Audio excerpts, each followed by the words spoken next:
Dice así la palabra de Dios en Mateo 12:33. O haced el árbol bueno y su fruto bueno, o haced el árbol malo y su fruto malo, porque por el fruto se conoce el árbol. Generación de víboras, ¿cómo podéis hablar lo bueno siendo malos? Porque de la abundancia del corazón habla la boca. El hombre bueno del buen tesoro del corazón saca buenas cosas, y el hombre malo del mal tesoro saca malas cosas. Mas yo os digo que de toda palabra ociosa que hablen los hombres, de ella darán cuenta en el día del juicio. Porque por tus palabras serás justificado y por tus palabras serás condenado. Hay que recordar, eso sí, ¿verdad?, el contexto en el que estamos, ¿verdad? ¿Qué fue lo último que estuvimos estudiando? Vimos cómo el Señor reprendió a los fariseos por su blasfemia contra el Espíritu Santo. Vimos que la palabra blasfemia en general se puede decir de toda maledicencia, es la palabra que se usa ahí. Dice el Señor, todo mal hablar, toda blasfemia le será perdonada al hombre, pero había una que no, muy particular, la blasfemia contra el Espíritu Santo. Tuvimos que concluir, ¿verdad?, que la blasfemia contra el Espíritu Santo es atribuir al diablo lo que es la obra particular del Espíritu Santo. ¿Cómo podemos ver nosotros hoy eso? Lo vemos cada vez que alguien, habiendo sido testigo de lo que el Espíritu Santo hace en la vida de una persona, lo niega, y sobre todo en aquella persona que también a sí misma se ve como alguien que en su incredulidad está llegando al punto no solamente de negar el proceder de Dios, sino de nuevo atribuirlo al maligno, al diablo. Entonces vemos que esa es la relación que uno está viendo en lo que el Señor ahora está diciendo aquí, ¿verdad? La importancia de lo que sale de la boca de uno, ¿verdad? Él precisamente está hablando de estos pecados de la boca. Pero el hecho de que toda blasfemia le pueda ser perdonada al hombre, no está diciendo el Señor Jesús, entonces, que sea licencia para que usted hable blasfemamente. Que toda maledicencia, que toda mala palabra, que toda palabra ociosa no tiene consecuencias.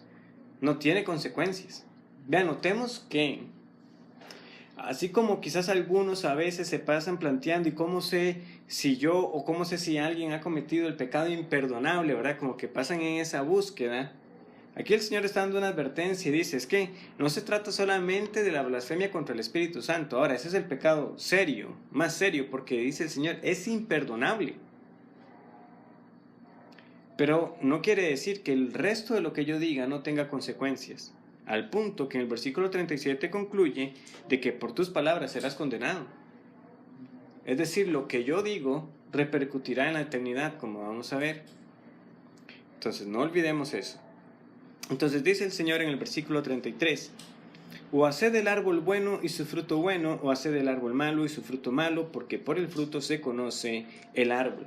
Esta idea del árbol y el fruto y cómo corresponde no es una idea nueva que tengamos en el Evangelio de Mateo. Ya desde el capítulo 3, nosotros ¿qué podemos ver en la predicación de Juan el Bautista? Vemos lo siguiente en Mateo capítulo 3, versículo 7. Al ver que muchos de los fariseos y de los saduceos venían a su bautismo, les decía, generación de víboras, ¿quién os enseñó a huir de la ira venidera? Haced pues, ¿qué? Frutos dignos de arrepentimiento. Y dice más adelante, versículo 10, y ya también el hacha está puesta a la raíz de los árboles. Por tanto, todo árbol que no da buen fruto es cortado y echado en el fuego. Vemos, ¿verdad?, cómo estas palabras de Jesús son un eco de lo que Juan el Bautista estuvo predicando, ¿verdad? Vemos ese mismo lenguaje, generación de víboras. Vemos frutos dignos de arrepentimiento. Y de esa hacha que está puesta de tal manera que un árbol que no dé buen fruto será cortado y echado en el fuego. El Señor vuelve a hacer eco de estas palabras. También en el Sermón del Monte, ¿verdad? En Mateo capítulo 7, nosotros leíamos esto en el versículo 16. Por sus frutos los conoceréis. ¿A quiénes? A los falsos profetas. Por sus frutos los conoceréis. ¿Acaso se recogen uvas de los espinos o higos de los abrojos? Así, todo buen árbol da buenos frutos, pero el árbol malo da frutos malos. No puede el buen árbol dar malos frutos, ni el árbol malo dar frutos buenos. Todo árbol que no da buen fruto es cortado y echado en el fuego, así que por sus frutos los conoceréis. No necesita mucha explicación, ¿verdad?, de estos versículos en su sentido general. ¿Cómo identifica usted a un falso profeta, a un falso maestro, que es la población primeramente que tiene el Señor en su mente? Por los frutos. O sea, podrán decir que hicieron muchas cosas, Señor, pero no hicimos en tu nombre, ¿verdad? Echamos demonios. Pero sus frutos los van a delatar. Es inconfundible. No solamente por el hecho de la relación semilla, árbol, fruto, ¿verdad? Donde todo árbol da el fruto según su especie, sino también de la condición de un árbol. Un árbol que está enfermo, ¿qué ve uno? Que deja de producir fruto. Ahí en el condominio hay 2 árboles de limón, o 2 palos de limón, como decimos popularmente.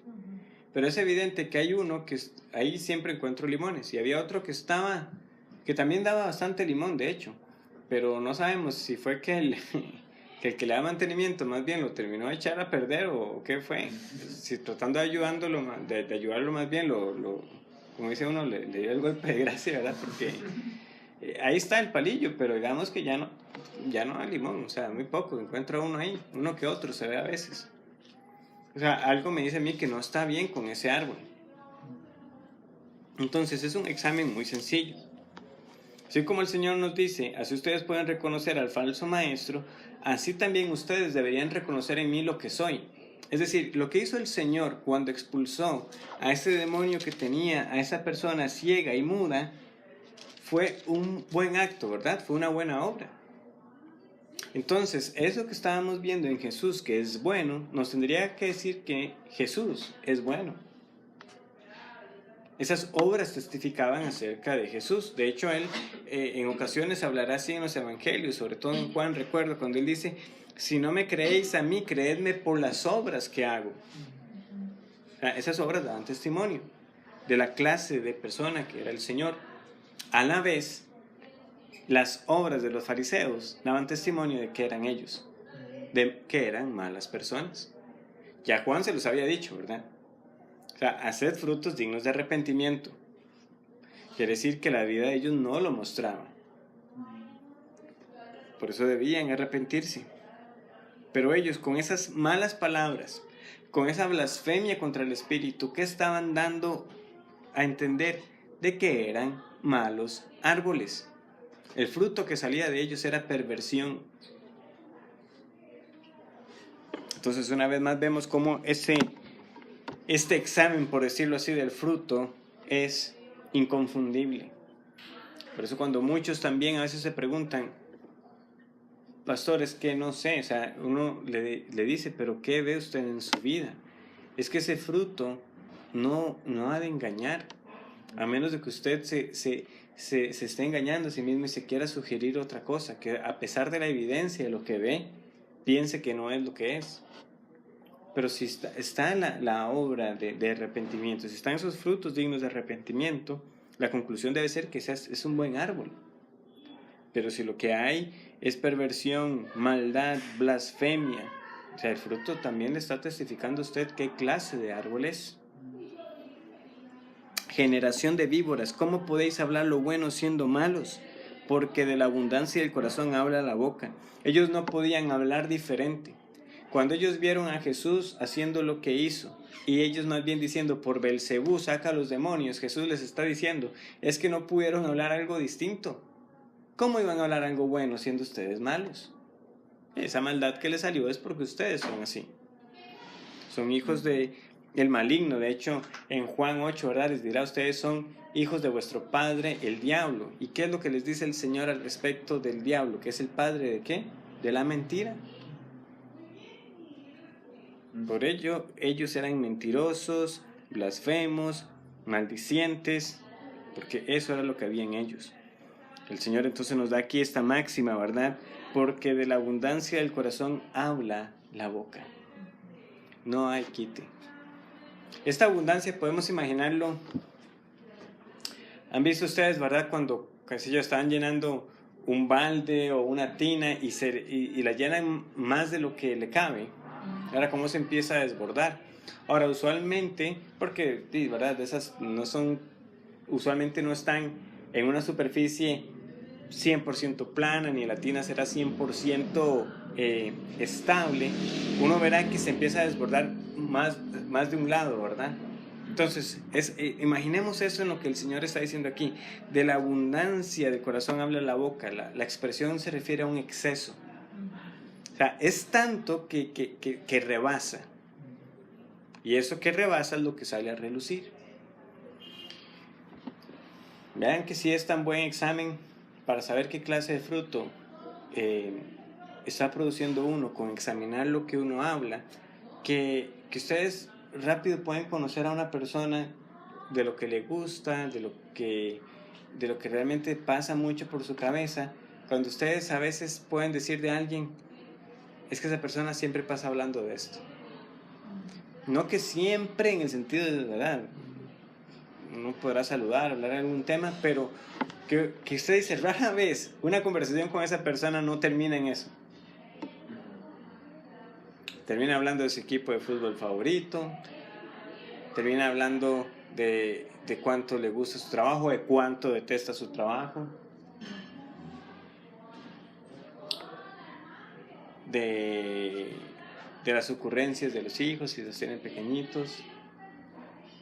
Y conste, ¿verdad? Yo no quiero, porque ahora tenemos que juzgar con un justo juicio. O sea, ahí está la alegría apropiada que uno pueda sentir en un momento particular, precisamente por un hijo, por una alegría puntual, porque no es que es seguidor de algún deporte o de alguna afición, pero lo que está aquí es que es esa abundancia. O sea, es claro cuáles son los ídolos del corazón de esta persona, porque solo eso lo domina. Es tanto que es que por eso se sale. Por eso es que no puede pasar mucho tiempo sin que en algún momento lo mencione. Lo va a estar diciendo. Algún cantante, alguna banda, hay algo, pero o sea que usted sabe que no importa la ocasión, el momento, esa abundancia está. ¿Por qué los fariseos no pudieron decir algo bueno de Jesús? Porque es que la maldad abundaba en su corazón.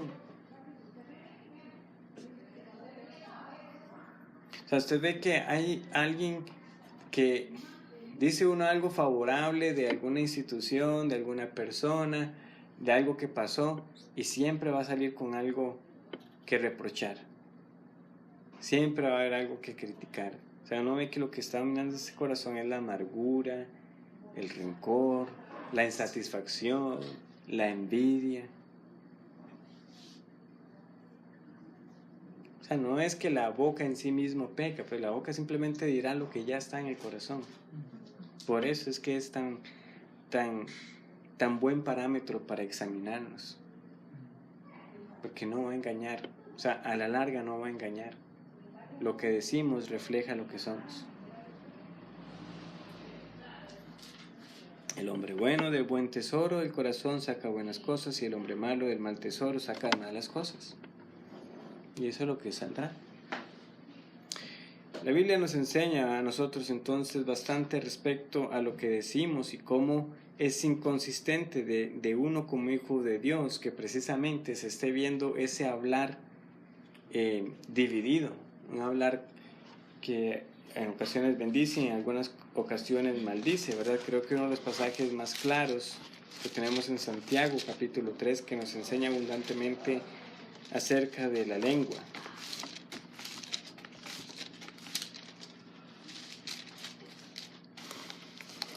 Dice Santiago 3:1.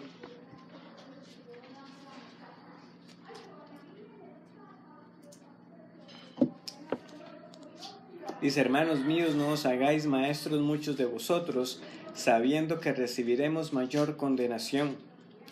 Porque todos ofendemos muchas veces. Si alguno no ofende en palabra, este es varón perfecto, capaz también de refrenar todo el cuerpo. Vean qué advertencia más solemne. Santiago no está diciendo que es que que esté mal que usted anhele el obispado, que usted anhele la labor del pastor que enseña. Pero es que a la vez nos está dando una advertencia, sabiendo que recibiremos mayor condenación. ¿Por qué? Porque todos ofendemos muchas veces.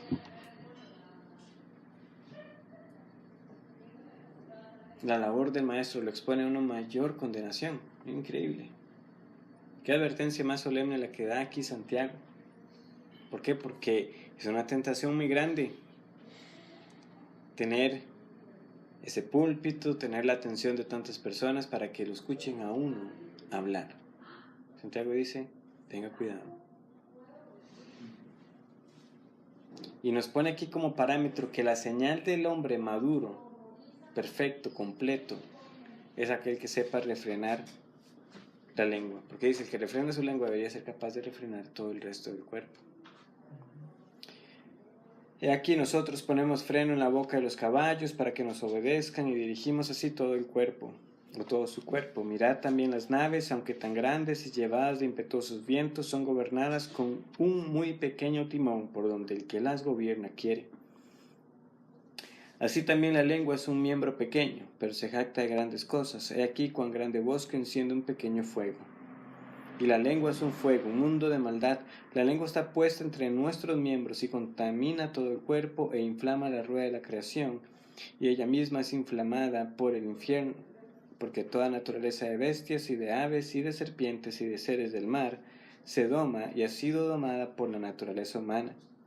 Pero ningún hombre puede domar la lengua, que es un mal que no puede ser refrenado, llena de veneno mortal. Con ella bendecimos al Dios y Padre, y con ella maldecimos a los hombres que están hechos a la semejanza de Dios. De una misma boca proceden bendición y maldición. Hermanos míos, esto no debe ser así. ¿Acaso alguna fuente hecha por una misma abertura agua dulce y amarga? Hermanos míos, ¿puede acaso la higuera producir aceitunas o la vid higos? Así también ninguna fuente puede dar agua salada y dulce. ¿Ven cómo corresponde mucho de lo que Santiago, en una exposición más amplia de lo que aquí Jesús nos está diciendo? Yo sé que pueden haber algunas preguntas, por tiempo no puedo tratar todo el tema de cuando Santiago dice que inflama toda la rueda de la creación y que es inflamada por el infierno. Obviamente no es que haya una conexión directa de la lengua al sentido metafórico, pero claramente si nuestra condición es caída sin Cristo, o sea, ¿qué es lo que va a salir de nuevo? Maldad y pecado. Pero Santiago dice, o sea, si hijos de Dios, no puede ser que esa sea nuestra forma de hablar. ¿Cómo debemos prestar atención a lo que decimos? Muchos de nosotros, dependiendo cómo con qué tipo, ¿verdad?, de personas nos hubiéramos relacionado mucho, ¿verdad? Porque uno hasta empieza a imitar la forma de hablar de las personas o expresiones, ¿verdad? ¿Cuántas veces quizás le pasaba a uno que uno llegaba y decía alguna palabra y los papás, ¿quién dijo eso? ¿A quién se lo escuchó? ¿Verdad? Porque ellos saben, esa palabra no la decimos aquí, o esa forma de expresión no la decimos aquí, o sea, en algún otro lado. De nuevo, no es que otros nos incitan a pecar y que, o sea, simplemente proveen la ocasión para que se refleje de nuevo lo que está. A lo que quiero llegar es que en la vida de un nuevo creyente es un área al que debe prestar atención. Es la forma de hablar. Poco a poco también tiene que ir siendo renovado, reformado.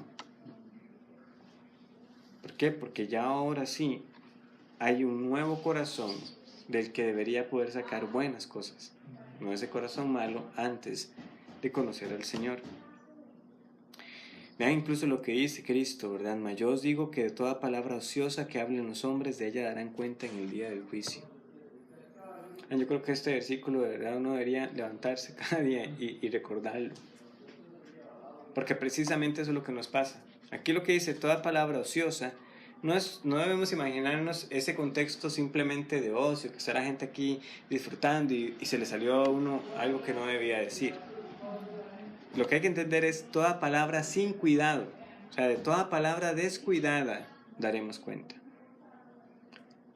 Y como decía un autor, o sea, y es precisamente eso lo que pasa. ¿Cuántas veces hablamos nosotros sin pensar lo que decimos? Por supuesto, nosotros no nos conducimos con esa sabiduría de pueblo con sus refranes, ¿verdad? Cuando dicen que hay que conectar la lengua con el cerebro, pero hay algo detrás de ello que uno entiende por qué la gente podría decir eso. ¿Por qué? Porque cuando usted no es consciente de lo que dice, usted puede decir cualquier cosa. Y eso es precisamente lo que nos pasa. No recordamos de que independientemente de quién esté, Dios siempre es testigo. Se nos olvida que siempre está. Y que no solamente es testigo de las palabras que decimos, porque como dice, ¿verdad? El Salmo 139, ¿verdad? Aquí está mi palabra en mi boca, o sea, no ha salido y tú ya la sabes toda. O sea, Dios conoce aún aquellas palabras que no decimos, pero que las pensamos. Hay muchos que quizás uno no los haya escuchado decir una mala palabra, una ofensa seria, pero en la cabeza han maldecido. Pues simplemente, como dicen popularmente, se mordió la lengua. No lo dijo, pero Dios lo conoce. ¿A cuántos de nosotros? Obviamente, sigue siendo serio que se escuche eso de uno si uno está diciendo que es cristiano. Y que en ese testimonio de las personas que lo rodean digan, hombre, pues se habla, hasta a mí me sorprende. Bueno, eso sería algo muy preocupante. Pero igualmente debemos recordar que sigue siendo un área de cuidado el que nosotros no estemos poniendo freno aún a lo que pensamos, aunque no lo digamos. Toda palabra ociosa, toda palabra que decimos sin cuidado. Y es que es así, o sea, podríamos nosotros pasar, les digo, por lo menos varios estudios yendo al libro de Proverbios y tomando versículo tras versículo que nos habla de la lengua.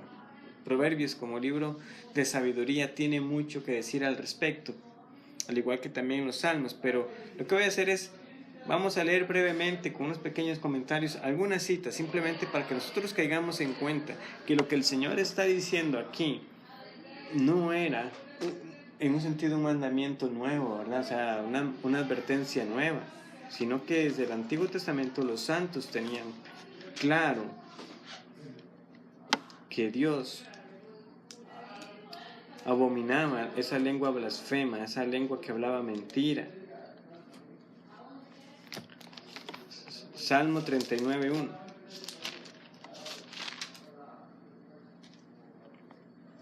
Dice así, Salmo de David. Salmo 39:1. Yo dije, atenderé a mis caminos para no pecar con mi lengua, guardaré que mi boca con freno, en tanto que el impío esté delante de mí. Enmudecí con silencio, me callé aún respecto de lo bueno y se agravó mi dolor. Continúa el Salmo. Pero quedémonos con estos dos versículos, sobre todo el primero, o sea, guardaré mi boca con freno delante de los impíos. Debemos cuidar siempre nuestra forma de hablar, sí, entre creyentes y delante de los impíos. De hecho, en el Nuevo Testamento leeremos que toda palabra que sale de nuestra boca debe ser sazonada con sal, es decir, con gracia, que sea de edificación, de bendición, que el que me escucha sea bendecido con lo que yo diga. Pero cuán importante es tener en cuenta la presencia de incrédulos cuando uno esté hablando. Pero como les digo, eso es lo que recordarán. De hecho, también leyendo una meditación de J.C. Ryle, él citaba a alguien, pero ahorita sí no recuerdo de quién venía la cita que él comparte, pero él dice que, o sea, pensemos en las consecuencias de nuestras palabras a tal punto que usted puede morirse, pero lo que usted dijo quedará en la memoria de las personas. ¿No es así? ¿Cuántos conocemos que ya han fallecido, pero yo me acuerdo de lo que dijeron? Y qué terrible que el recuerdo que puedan tener de uno sea tal ofensa, tal mala crianza, tal testimonio dañado al Señor por una blasfemia que haya salido de mi boca.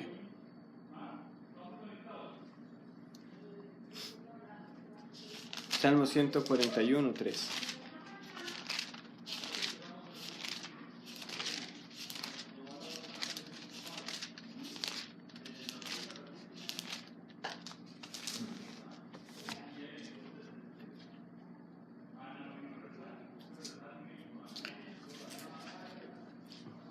Ahora, esa la gente popularmente le dicen, ¿verdad?, que se le cayó la Biblia a alguien, ¿verdad?, cuando pasa algo y en la respuesta, ¿verdad?, obviamente es algo muy terrible. Me acuerdo también de una historia que me compartió una hermana hace muchos años. Creo que ella estaba realizando algo, no sé si es que se maja el dedo con una puerta o si es que se maja con un martillo. Pero el punto es que dice que alguien que estuvo ahí observando se quedó como esperando. Ay, veré cómo dice ella. Y ya como que pasó. Y que eso la persona después llegó y le compartió. Qué increíble. Yo estaba, o sea, la persona se sorprendió porque no pasó lo que quizás a otros se hubieran anticipado, la palabrota. ¿Verdad? Que me dice que, no, la verdad que usted sí, qué testimonio, ¿verdad? ¿Cómo fue eso de testimonio para esta persona? El cómo esa hermana en esa circunstancia de la que ella no estaba consciente, ni siquiera que la estaban viendo. Pero ella, algo le pasó y esa fue su manera natural. O sea, hubo la queja y demás, pero no salió lo que quizás otros hubieran esperado. Dice Salmo 141:3: pon guarda a mi boca, oh Jehová, guarda la puerta de mis labios.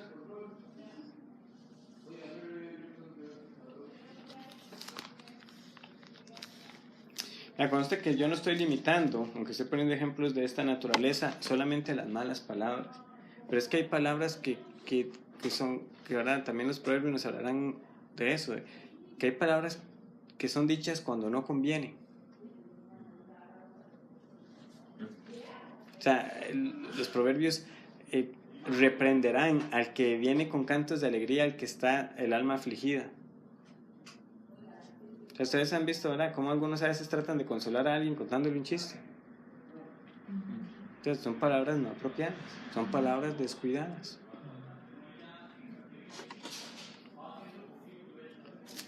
Proverbios 10:19.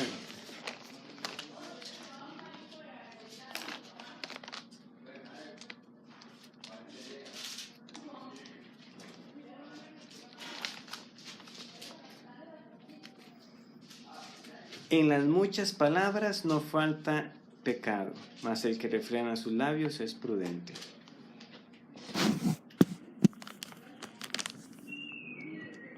En las muchas palabras no falta el pecado. Aquí no es por ponerme de ejemplo, pero fue también algo que me llamó la atención una vez que predicaba en Santiago.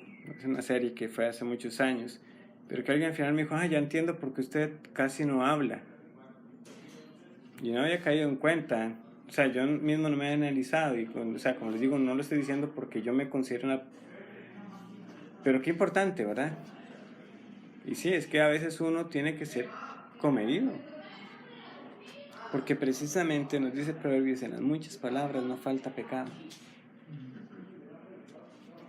Quiero al Señor que de verdad, no sé si esta persona podrá seguir diciendo lo mismo de mí después de ya estos años, como que el pastor es alguien prudente, que uno ve que realmente mide bien sus palabras a la hora de responder, pero puede ser un ejemplo para los demás. Pero es lo que todos nosotros debemos anhelar. Es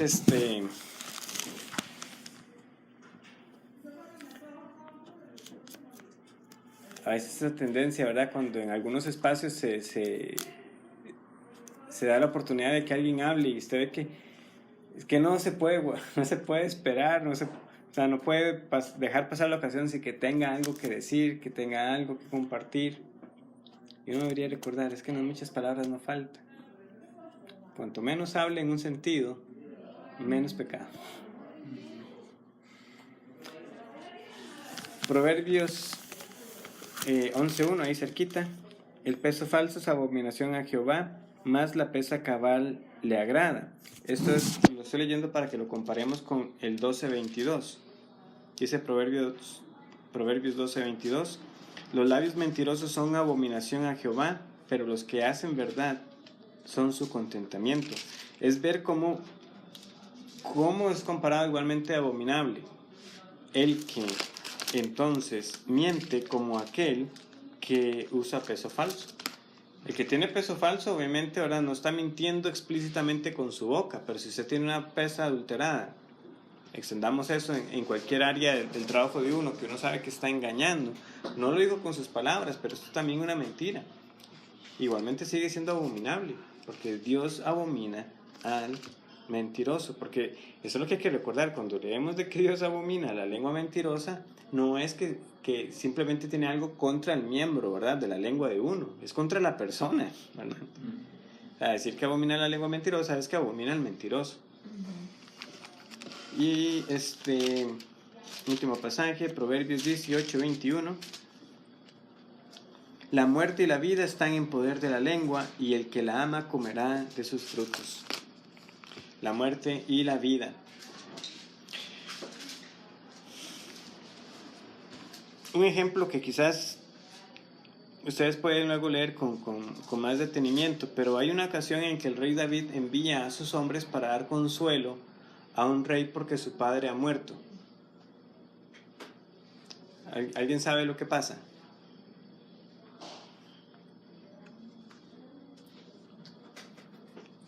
Pueden buscar. ¿Quieren una pista? Está en el Antiguo Testamento.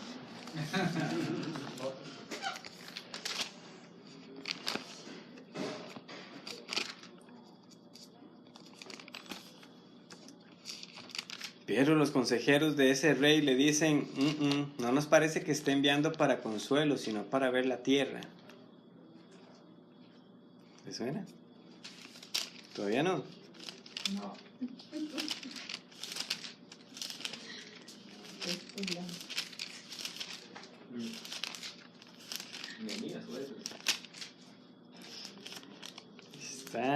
Está lejos. Segundo de Samuel. Segundo de Samuel. ¿Ah? 14:17, ¿no? No, está muy lejos. Ya buscó el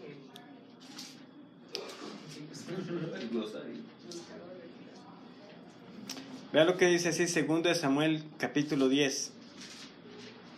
Después de esto aconteció que murió el rey de los hijos de Amón, y reinó en lugar suyo Hanún su hijo. Y dijo David, yo haré misericordia con Hanún, hijo de Naas, como su padre la hizo conmigo. Y envió David sus siervos para consolarlo por su padre. Mas llegados los siervos de David a la tierra de los hijos de Amón, los príncipes de los hijos de Amón dijeron a Hanún su señor, ¿te parece que por honrar David a tu padre te ha enviado consoladores? ¿No ha enviado David sus siervos a ti para reconocer e inspeccionar la ciudad para destruirla? Entonces Hanún tomó los siervos de David, les rapó la mitad de la barba, les cortó los vestidos por la mitad hasta las nalgas y los despidió. Estos hombres hablaron apresuradamente. Estos hombres dijeron lo que no era verdad y lo pagaron con sus vidas, literalmente. Porque esa deshonra con la que enviaron a los hombres de David, luego David salió a la batalla contra ellos. Vea lo que fue para consolarlo, lo que fue una visita en términos de paz y de consuelo, se convirtió en un conflicto bélico porque unos hombres hablaron lo que no tuvieron que hablar. Se fueron apresurados.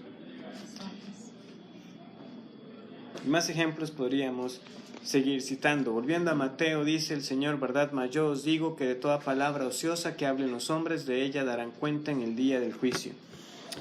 Hace unos años, en esta misma serie que les cuento de Santiago, estudiando sobre la lengua, ustedes saben, ¿verdad?, que el sonido en última instancia son ondas, ¿verdad?, que viajan. Esta parte, digamos, con su momento cuando estudié, no he confirmado hasta qué punto sea posible, pero lo que se entiende es que lo que uno dice, aunque obviamente uno tiene un rango para escucharlo, pero supongamos que ahí va la onda viajando. O sea, es como que si uno pudiera regresar, ¿verdad?, y capturar esa onda, ahí está lo que uno dijo. En un sentido, y esto es asombroso. Ustedes pueden luego buscarlo en su casa, en el teléfono, en la computadora. Pueden buscar sobre un aparato llamado fonoautógrafo. Como la palabra autógrafo, pero con la palabra fono adelante. Fonoautógrafo. Es el primer, hasta la fecha, instrumento que se sabe que fue capaz de grabar sonido. Algunos han visto cuando hay las noticias que a veces, cuando hablan de los sismos, que como obviamente no van a poner una cámara, ¿verdad? En la Tierra, lo que hacen es que ponen un sismógrafo, ¿verdad? Ponen imágenes de un sismógrafo diciendo, ¿verdad? Hubo un terremoto de tanto en la escala de Richter con un epicentro en tal lado. Y ustedes ven lo que hace, ¿verdad? Que es una agujita que está escribiendo en un papel. Entonces el fonautógrafo, digamos que hace algo similar. Según las ondas, va haciendo ciertos trazos. Obviamente más rudimentarios y todo, ¿verdad? Estoy hablando que el aparato es de los años 1800 y pico, ¿verdad? 1860, 1870.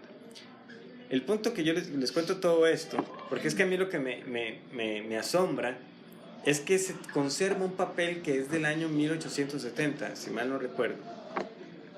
Y ese papelito, con eso que el aparato, ¿verdad?, registró, científicos hace unos años lo tomaron y fueron capaces de reproducir lo que ahí estaba. Y se escucha a un hombre cantando, en este caso, un fragmento de un canto francés.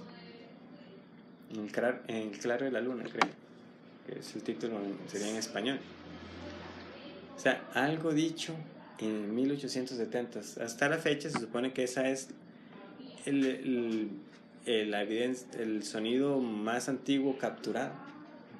Obviamente para nosotros ahora es tan sencillo, ¿verdad? Yo estoy aquí con este aparato, estoy grabando la meditación y como que no nos sorprende. Pero toda palabra ociosa, obviamente Dios no ocupa un fonautógrafo. Pero si nosotros pensemos en esto, ¿cómo cambiaría nuestra forma de hablar si todo el tiempo supiéramos que todo lo que estamos diciendo está quedando grabado? Y que luego alguien del otro lado simplemente está escuchando y le puede dar play varias veces. No, sí, eso fue lo que dijo. Cuando digo Dios no necesita eso. Pero cuánto cuidado. De hecho, para la boda de mi hermano hace un poquito más de un mes, los que estaban haciendo el video, todavía creo que no está listo, ¿verdad? Pero yo iba a tener unas palabras para el brindis. Entonces querían que quedaran grabadas y me pusieron un aparato. Y la muchacha me dijo, eso sí, ya está grabando. Pero para que usted no se preocupe en el momento y que luego no se le vaya a olvidar, déjelo así, no lo toque. Yo, está bien, pero eso era como dentro de 20 minutos todavía. Entonces todo lo que estaba haciendo quedaba grabado. Sí, era terrible.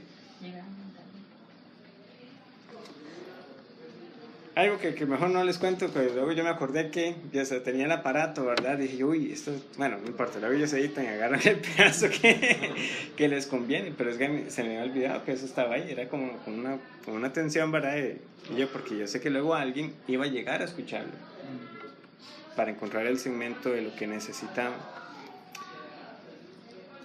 Para ir concluyendo, dice el versículo 37, porque por tus palabras serás justificado y por tus palabras serás condenado. Pastor, ¿pero qué dice aquí el Señor? ¿Está diciendo acaso que uno es salvo por lo que dice? No, o sea, la salvación no es por obras.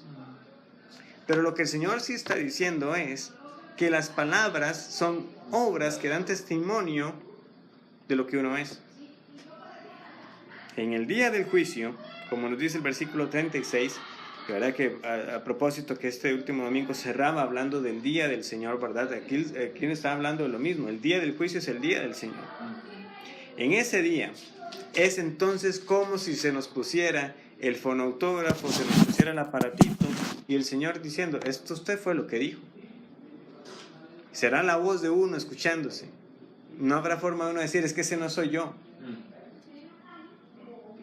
De nuevo, no sabemos exactamente cómo será ese juicio, pero el Señor nos está diciendo, en el día final, sus palabras le condenarán o sus palabras le justificarán.